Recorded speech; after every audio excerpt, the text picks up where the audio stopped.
Hi and welcome again to yet another lecture on web mapping with Python and Folium. This is the map we built this far, and it contains a base layer, a polygon layer and a marker layer. This is our code. Now, what I want to do in this lecture, I want to implement a feature that allows me to turn the custom layers on and off. With custom layers, I mean the polygon layer and the marker layer, because it's not possible to turn off the base map, at least as far as I know. And it wouldn't make sense to turn off the base layer. You don't want a blank page. So let's see how to do that. The key feature here is layer control class of the Folium module, which can be added like this. You want to point to the map object and then you want to add a child, so layer control is added as a child. So Folium layer control. Now, this will not work, but I still want to execute this so that you don't make this mistake later on. So let me reload the page. You only see the base map here, no layers at all. The reason this doesn't work is that when you added layer control to the map, you still hadn't added the feature group, which is an object that contains the JSON layer and the marker layer. So basically layer control will be looking for the feature group added to the map, but it doesn't find it at this point. Therefore, things are messed up. So it's important to put that after you have added the feature group layer to the map, right here. Save and execute again.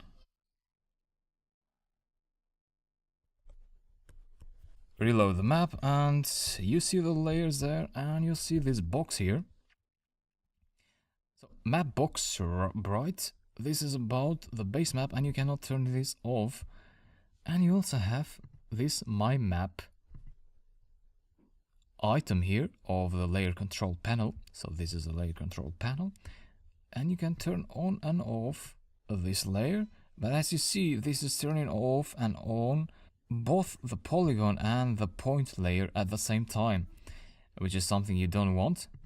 So we go ahead and change that, and I'll explain why this happens. So this is happening because, layer control, what it does, it looks for objects added to map with add child, like here.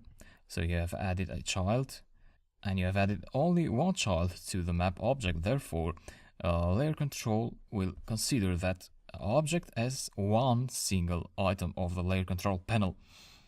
But that feature group object, it contains the circle markers, but it also contains the GeoJSON layer. Therefore, you need to change your strategy here. So how can you do that? Well, there may be different ways. One way is to actually create a feature group for volcanoes. Let's call it AFGV. So you add AFGV here, and then you want another feature group. Let me copy this line, paste it here. You want another feature group for population. Let's call this population. Let's call this volcanoes, like that. Change the variable name, FGP here, okay, FGV there. Add another child, which has to be FGP for population. Yeah, now everything looks good. So let's see if layer control will be able to read these two feature groups now. Okay, go and reload. The map looks fine. Volcanoes, working well. Population 2. So everything is working fine. This is a map. And yeah, if you were able to build this as I did, then good job. You can also choose not to use feature groups actually. So you could have added GeoJSON to the map directly. However, for this case, for volcanoes, where you are adding, you are executing the addChild method multiple times, in that case, you'd have one layer for every volcano. So you'd have added 62 children to your map object if you did map without feature group here. So that means in this control panel here, you'd have 62 entries, 62 layers, and that's not what you want. So feature group comes in handy in here. For volcanoes it is necessary, but for GeoJSON you could have used map here and everything would be fine. But for consistency it's good to add both to specific feature groups. Volcanoes here and population here.